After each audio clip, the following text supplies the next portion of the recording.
What's up, guys? So progression time. I'm sure you all seen the Hansung videos and recent White NL builds. So we do have the introduction of chapters 13 and 14. I had to decide to actually go in and finish chapter 12 as I completely forgot about it. It takes some RNG on the last stage. The quadruple arm tank dude is pretty rough, and then Uraha with the laser girl in the back. It's a nasty stage. I feel like you will get stuck on it. I got stuck on it for maybe a few days and was able to get it now. But then this fight was, I think, just as bad. So you fight this gray dude, like, comes out of nowhere, and I think he takes a lot less magical damage. So funny enough, in the last video I said, I don't need to level up this Fate skill. I'm never gonna use it. Turns out I needed to switch and actually use it. I needed the extra healing that it would give, as well as the damage immunity. So I leveled that up, switched it back into the team, had to make sure that Viol's ignition was on, then I had to pre-charge for the fight. And I could go into it. I think it still took maybe like one or two tries, but in the end, I was able to do it. And that's chapter 12 done. Going straight into chapter 13. Really not a lot of difficulty throughout the chapter for me. I think there's maybe one stage that will get you stuck. But I did have certain things to talk about in the last video. Now I can't remember if I did talk about it, but I do want to say that I don't feel like we would get Enryu by Global's first year anniversary. I feel like we would get him way before, only because they rushed out 6 months of Korea in 2 to 3 months, and they were expected to get Lair in like a week or two's time. So that means like we're really catching up on the functions, catching up on the units. Next week it should be a banner. I'm expecting Karaka, could be Kranos Hayuri. I feel like these swimsuits for Emerald Ocean Yon or Water Bomb Zhao Zhao is still like at least 1 month too soon. I don't think they would rush, like these games never rush a summer unit before June at the earliest, but normally it's like July is summer for that side of the world. Got stuck on this stage real quick because you fight these two uglies. Had to go in pre-charge, and I think I just went in and managed to destroy that stage. But I do want to max out Karaka. I think he's very good, but he's only good if you get him at least Transcend 5. So I was planning on getting him maxed out when Jinsung dropped. He's primarily a PvP unit, nothing else.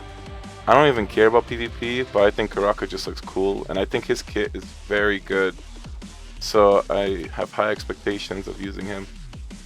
And then Kranos Hayuri is the unit that I would only get one for the Fate, but now I feel like with my indecisiveness, I would probably get at least T3 or T4 just to get the Fate powers.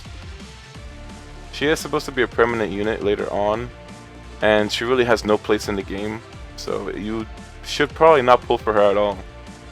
For anyone, and I'm talking probably only spenders, if you're like, you know, Dolphin, Whale, get at least one for the Fate, so you at least get some power from it. But for low spenders, free to plays, you don't go for Kranos Yuriha. But looking through the list, by the time we get to Enryu, and Korea just got Garam, we have Karaka that's been late, summer units, Kranos Hayuri, and then it goes straight into Santa Huayran. So I don't know how you can stretch these 5 units for the next 7 months. You can't. We're also missing Hoaqin, so unless they add Hoaqin as a standalone banner, it probably won't happen. But then you have, after Santa Huayran, which followed into the next year, you had Elaine, you had Arianieta, you had the Valentine's Day Hayura, or Yuraha. Then you also have Donghaehat's White Day, which was the Candy Kun. And then they also had David, Heljo, Enryu at Anniversary, and then Garam now. So it really makes me think that we're just rushing it on a fast track. Once you start fighting Daniel in chapter 13, this is where you start encountering some kind of walls. Daniel's kind of ridiculous because he just silences your team and I think stuns or whatever it is. So really gets in the way. These stages from like 13-8 to 13-10, you'll probably have some difficulty. I had some difficulty at 13-9 and I think 13-10. 13-10 will definitely get you stuck as well. So it's like just like 12-10 where you have to fight a lot of nonsense. But the team was powering through. So going back to the schedule, yeah, I just feel like they're gonna be bombing units left and right. And in reality, you don't have to pull for pretty much anyone. Once you get Albelda and White, you might want Emerald Ocean Yone. You might want... I don't think anyone else, honestly. I mean, like maybe Aerie, because if you're not gonna get a T6 Urek, he's probably good just to have at T0 even, since he has a taunt. Would help with Quant Floors. You can skip everything up until Enryu. And it's just like really kind of concerning why they did global the way they did, but if they did pace it the way Korea did, the game would die further down the line. So I don't know, I feel like they're just trying to close the gap into where maybe Korea's 1 month ahead and global's 1 month behind, and they're gonna just try to keep them close to each other. So I really feel like they're gonna be just rushing all the content, rushing everything out so fast. So don't even look at Korea, is the bottom line. We're going to eventually get what they have, but at a completely different time frame and a lot of changes. Skip by all the story by just talking about this real quick, but you guys would have seen 13-10. It did get me stuck real quick. Then going into chapter 14. So I think it's a lot to consider for people that are planning their accounts right now, is you want to just save resources. Personally, if I'm free to play or a low spender, I would not pull on anything at all besides maxing out Albelda and White throughout the year, or just save all your stuff for Enryu. You really only want to pull for Albelda, White, or stack till Enryu. That's just really all the game plan is right now, because you're not going to use any of the other units anywhere else. They're not going to help your progression. They might have a niche for the Tower of Hardship, or you know, maybe some of the other modes that Korea has that we might get down the line. Like they have like a faction wars kind of mode where you have to use specific families. So you'd need to have a full FUG team, a full freedom team. You know, all these kind of things going on at the same time. But I don't think that feature would come out until we get the next bomb, which is the Blue Tharissa bomb. Because you kind of need one main character for every single team, and that's the Great Family one. So I find it really interesting. I love the game, don't get me wrong, but I'm just concerned. Because these, like a lot of things just don't make sense, but that's the way I picture the game. I feel like it's going to eventually collide and merge with the Korea's time frame. And then we might be one month apart and just be getting things like that. All in all, there's not too much to really expect. But I would gladly take any breaks. Plus there's supposed to be banners in between where you could pull for like Sachi's or any other of these regular units, like regular legendaries, like Ron's banner and all this kind of stuff, but that's supposed to be in between all these drops, so it's not like we're going to be getting everything week after week. But we just don't know what's going on. I mean, at this point, you gotta just think of things for the day, think of it week by week, and plan accordingly to that. But try not to plan for the full future, because everything's all over the place. I'm just hoping that we don't see a Christmas in July. Is the only thing I'm expecting. Because I just want a break. I really do. So we're going on to 14.7. Now I can finally go back into the video. I didn't think I would drag out this little part of it throughout the whole, I guess, story progression. But yeah, I figured it was worth the talk. And I do notice that, at least with these stages, it's not really too difficult until you get to the elites or the bosses.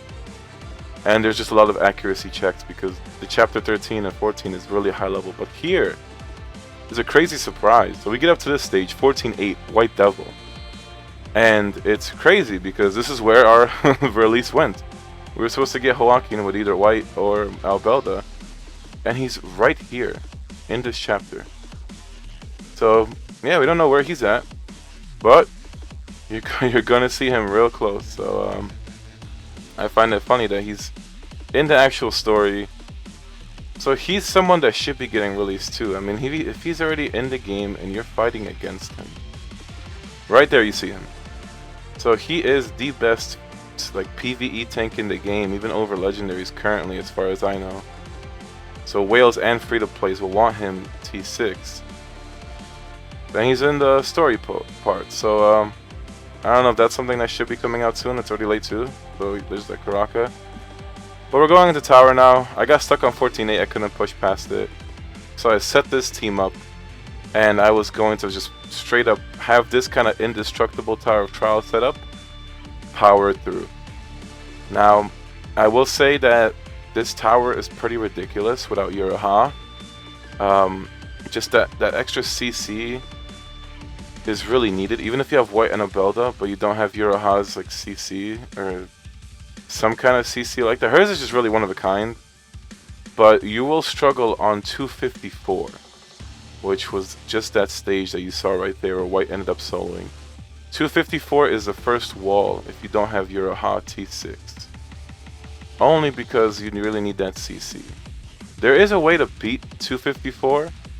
Not like you need Uraha, you can't clear that. But expect to struggle and require a bunch of RNG attempts. You're gonna probably want to try using Quant and just other healers, maybe even use 2 or 3 healers. I've seen some people clear 254 without Uraha, and they were using similar setups. So the tower is very difficult without Uraha, and that's kind of what we started noticing with just her release right here. And it was like the timing has just been so off, and it feels so weird.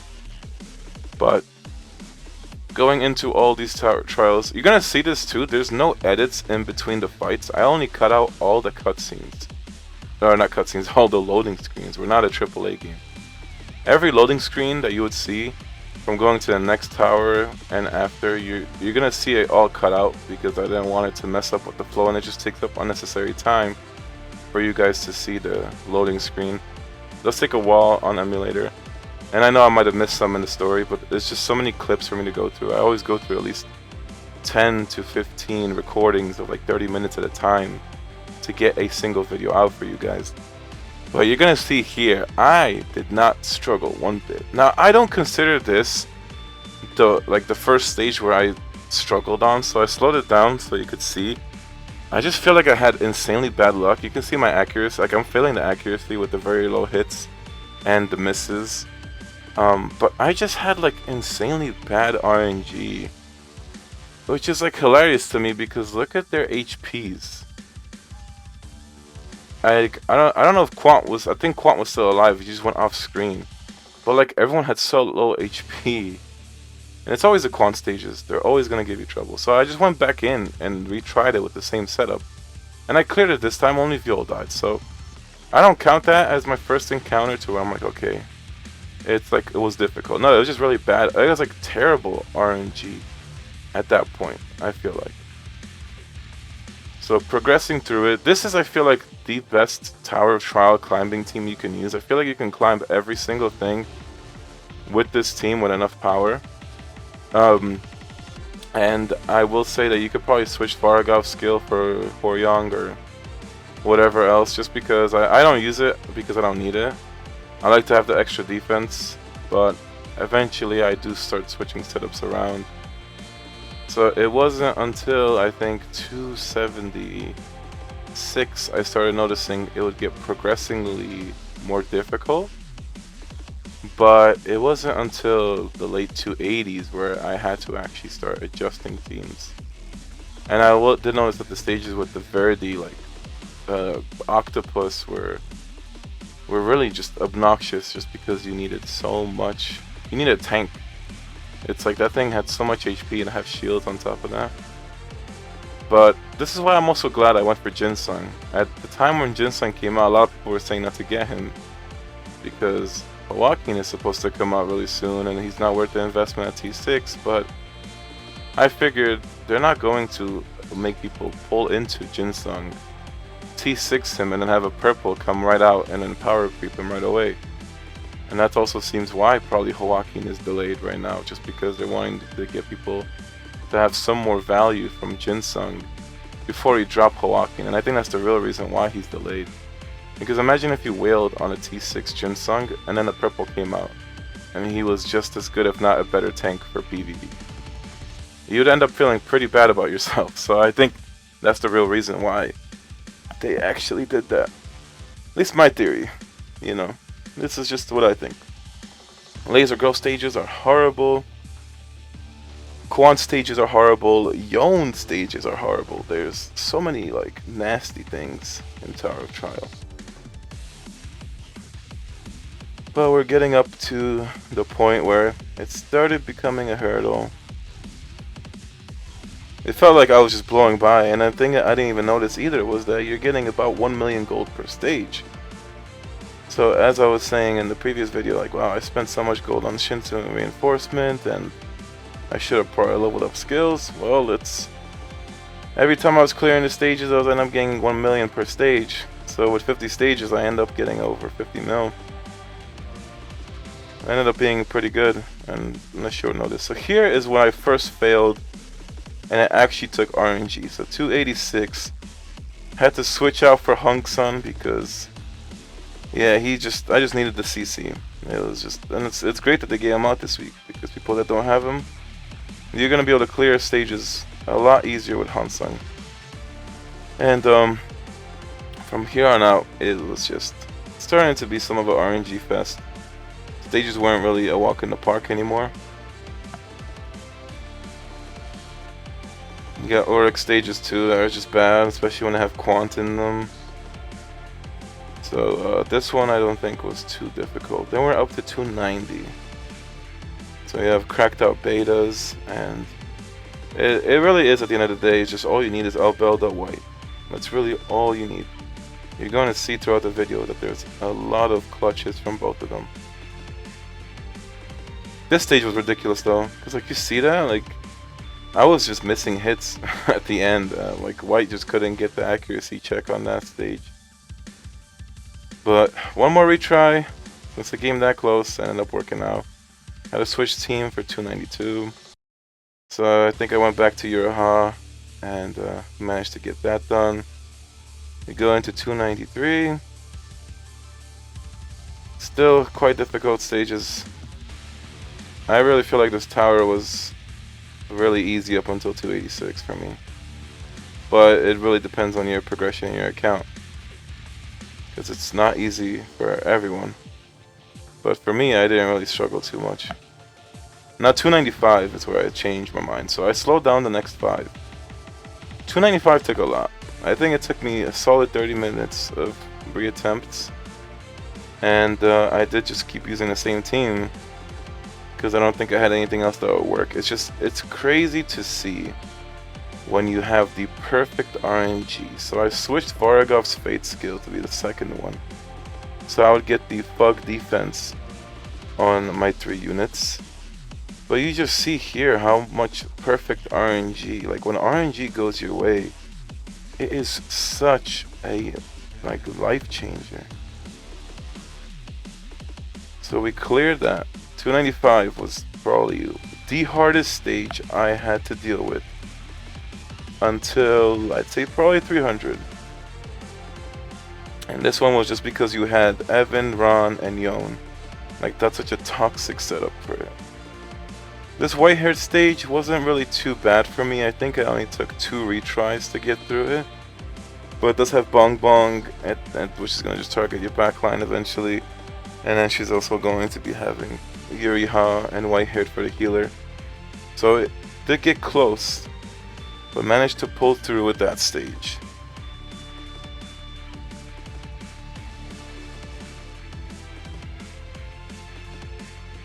Then we have 297 now. This stage was also difficult. I think it was the 3rd most difficult stage. I mean, you have Ron, Evan, and Bong Bong. Very, very deadly damage. Been switching White's ignition on and off just because with him having it on, it would help with the accuracy checks in certain fights, and I was able to kill more units off that way. But Ron's stage also took a couple RNG attempts before I could get it to work out.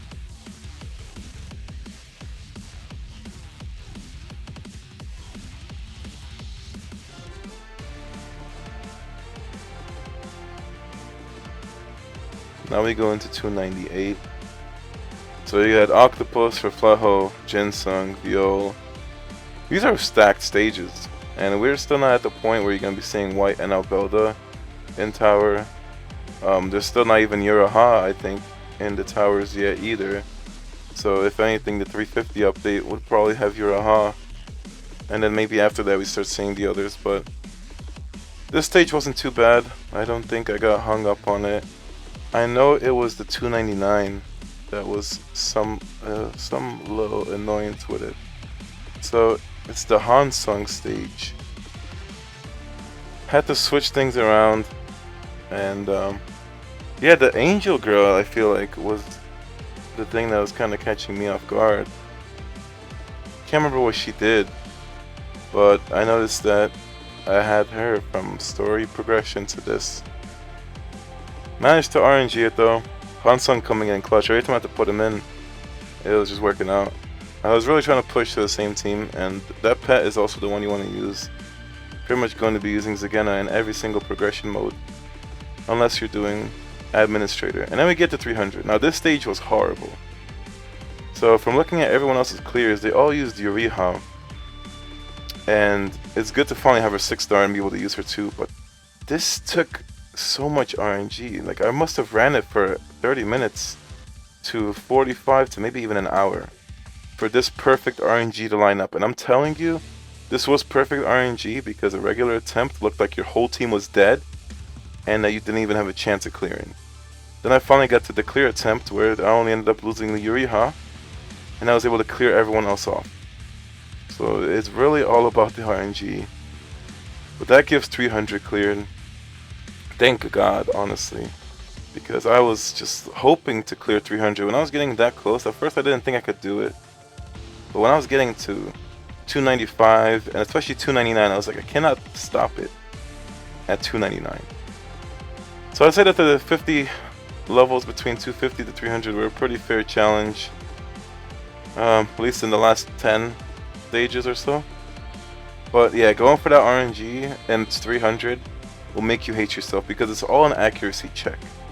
And if you are stuck on any stage because of accuracy, try to craft a legendary weapon or even a purple that just gives you accuracy for white. Get a physical accuracy weapon and reroll the refine to get accuracy. Gonna probably help you with the clear. So from all that, I got to level 195. Was able to claim the reward. Pushed my level up to rank 1 on the server. All levels, we went up to 27. And power wise, I did get up to 844. So still in the same pretty much typical spot to be. It's like up until rank 9, it's all pretty much really close, and then there's a slight gap after that. Tower of Trial wise, I'm the first on the server to get 300. All servers, I believe there was 7 people that cleared 300 at this point, and I was the 7th. So at this point, it didn't matter. Anyone in the top probably 20 people or 30 people of power would have probably cleared 300. It was just a matter of whoever was going to be awake and at the morning at reset and just powered through.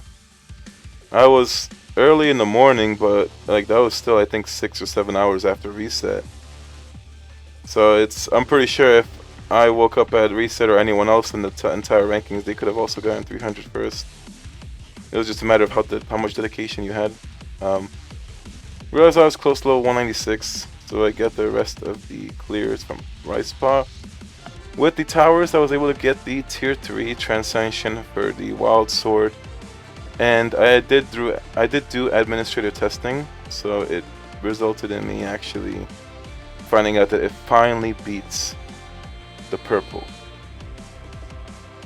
So now I'm able to actually use the legendary over the purple for white, and I don't have any less damage from that anymore. So with all the extra gold, I figured it's probably good to go into God's inventory.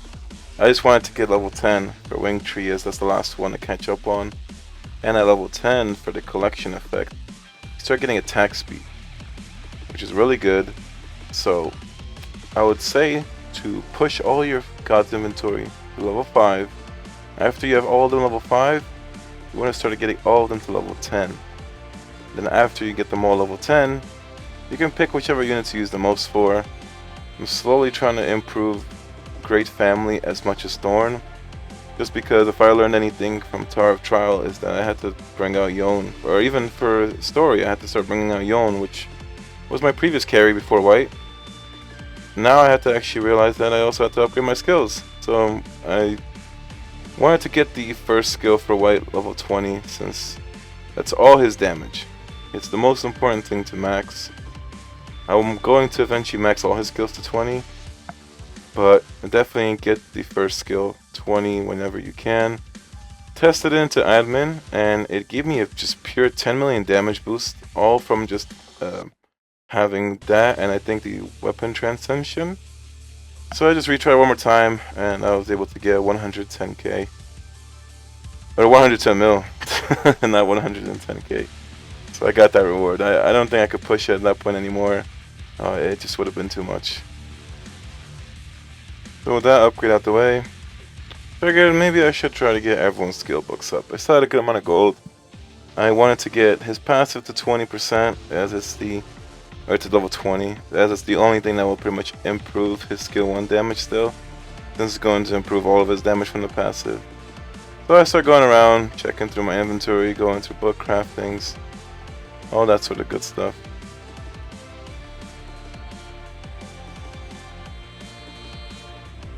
I got the passive to 19, and realized, okay, another 12 epic books. It gets really expensive. I would say that when you're at the point of not really needing your advanced skill books for anyone else, and you're only using epics for your main units, your main team, then you want to probably push for this. But got the passive 20, got the first skill 20. Then I figured to try and raise bomb skills up, since I really want to just improve the admin damage at this point. I want to max out admin, so I'm going to go for Bong Bong, since I still can't get Yone to out DPS her. Figured why not. Just going to work with Bong Bong, she's maxed out. Doing the best I can. Maybe in the future I could try to invest Yone to do a lot more damage. I went more into Sachi because I didn't realize I left him off before getting all level 10s. Then boost the passive since it's going to give everyone else more attack. Went into it again after all. I literally went through all the millions I had left. I only got a 3 million damage increase. I was pretty disappointed. I expected to get a lot higher damage, but White's damage only went up by 1 million at most. Everyone else's damage went up a little bit. So I was like, whatever. And then I was like, let's do something I don't normally do. So I have Daniel maxed, never leveled his skills, and the only kind of progression mode that I can really do is Tower of Hardship. So I figured, with the remaining gold, I'll go ahead and work on his skills, since for freedom he's probably going to be your main magic damage carry, or damage carry until Enryu. Like there's no freedom damage dealers until Enryu. So I had to level all that up, and I didn't even realize I was using him in Hardship this whole time without even having his skills leveled. So when I get some more gold, I'm gonna go ahead with this and get his skills to level 10. I have to save some gold at least because it's going to be Xiao Xiao market, so I switched the setup like this way that Xiao Xiao's buff can hit onto Daniel. And I hope that it pretty much works out. These are skills. Buff wise, I'm not the best for Hardship, I don't really know. For me, I end up typically picking the damage boosts. I feel like, wow, so actually this is the funniest thing, I didn't even realize that I went AFK from this one. So this thing was like auto picking everything. So it's pretty embarrassing because I ended up getting my personal best score. But when you see the buffs that are being chosen on the screen, it is like the most disgusting and horrible thing I've ever seen in my life. If I realized that I was AFK during this part, I would have probably redone it and hopefully with the right buffs push it to the next checkpoint, which is 60. I feel like I was there for that one, but yeah, I missed the beginning, and you're gonna see the miss at the later part. But I already surpassed where I was stuck at normally, so it's just a little bit of changing around. This is probably the best team you can do for freedom. Is having Xiao Xiao as a support, Albelda, put white in as your one unit outside the family. I kept bomb. Then I have Daniel as your carry. Yeah, I'm like looking at this right now. I'm like, Jesus Christ, what kind of buffs? Like the computer, man. I don't know. I wish the auto select would at least just pick damage dealing buffs. But the only thing I know is I pick damage dealing buffs. If I pick anything before that, it's going to be crit or fast cooldown. And then I would end up picking physical damage for white, or if they have an overall damage boost, I would pick the overall damage boost. But this is the worst thing I've seen yet. When I was looking back at this, I missed out a 200% physical damage buff because I wasn't paying attention or looking at the game this time. I feel like I could have probably pushed the 60 looking back at this now. So I just find it hilarious. Like, I literally had that happen to me and didn't even notice it. But you know, next time, there's always next time. Here we have the final power rankings overall. So between everything I've done, I ended up getting level 196 and 6% into the next level. So I think I've been trying to catch up on levels since about March, so it's a surprise for me to finally catch up. Now, all server-wise, I am up to rank 26. So quite a lot of levels ahead of me, mostly because a lot of people will get the claims 10 times a day, and I haven't been doing that. I only do that when I'm really close to the next level. But these savages, they don't care. They claim every single day.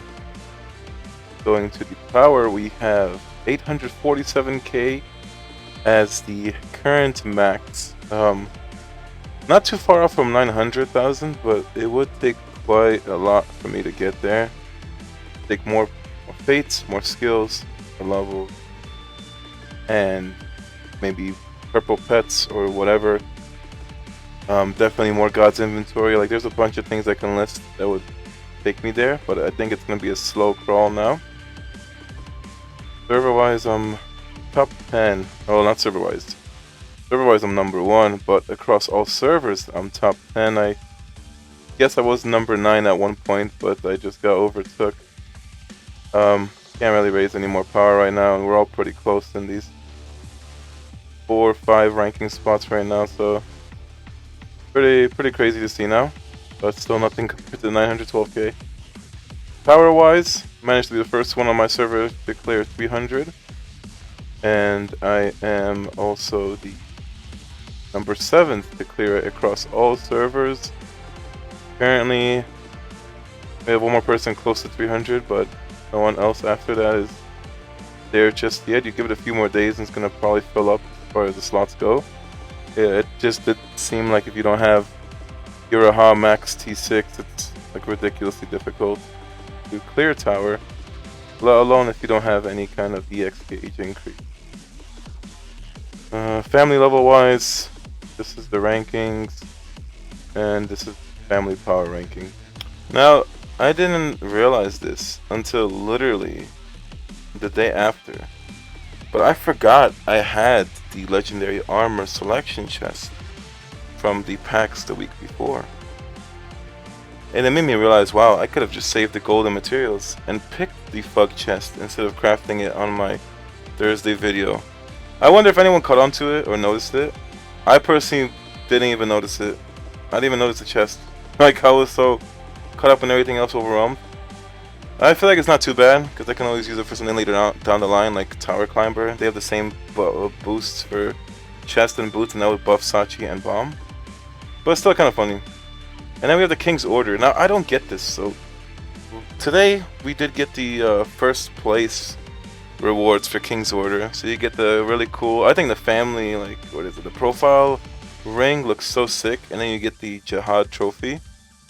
So, it's for getting first place in King's Order.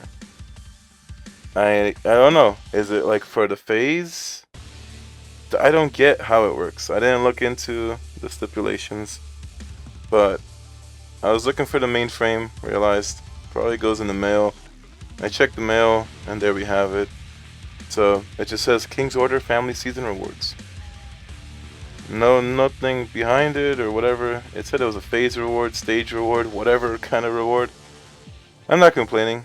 It gives a really cool mainframe, and it gives this buff. So we get a PvE defense and crit resist. 50 more defense, 35 crit resist. Then pair that up with the rank rewards, family reward of getting 30 more attack, 50 more crit for PvE. Both first place trophies. No, it looks pretty cool. It feels pretty nice. Kind of sucks that they get deleted after a while, so you have to basically maintain the rankings to keep it. But the frame is gorgeous, I think. Love how it looks. So we are coming to the end of the video finally. Been a lot of progression, a lot of stuff the last 2 days, for me at least. It took me 2 whole days to get through all these videos. And then I checked through the rankings, but I'm looking at it and it just makes no sense. So I see Rula also has the first place. Then I see Eldraine also has the first place frame. I don't know if it's a visual bug or if everyone was getting the first place frame. That's what has me confused. Because if you look at the family rankings for King's Order, it's Luna at first. And if anything, it would make sense it's Wingtree because they're always right next to us. But that's the part I don't understand. Is like, did they just glitch and give everyone the first place King's Order rewards? Because I know someone else who's in like a top 10 guild that has the same first place reward and first place frame. So I don't know what's going on. I find it hilarious. Honestly, I don't care. Give everyone the same rewards because I hate games that do these kind of limited time rewards. It's like the most disgusting thing they can add. Like forcing people to spend or be grouped up in a small selection and only they get the rewards. I'm perfectly fine with everyone getting these rewards. I don't care. It can work in PvE and PvP. Give it to every single person. But obviously they're going to do this because it's how you promote competition. You get money for the game. But it's interesting that it worked out that way. So that was the video, guys. Hopefully you enjoyed. We're going to have to prepare ourselves for next week. We're going to find out on Tuesday at least what the patch notes will be. And then I'll see you guys probably on Wednesday with the next video. So until then, guys, live Moss and stay free to play.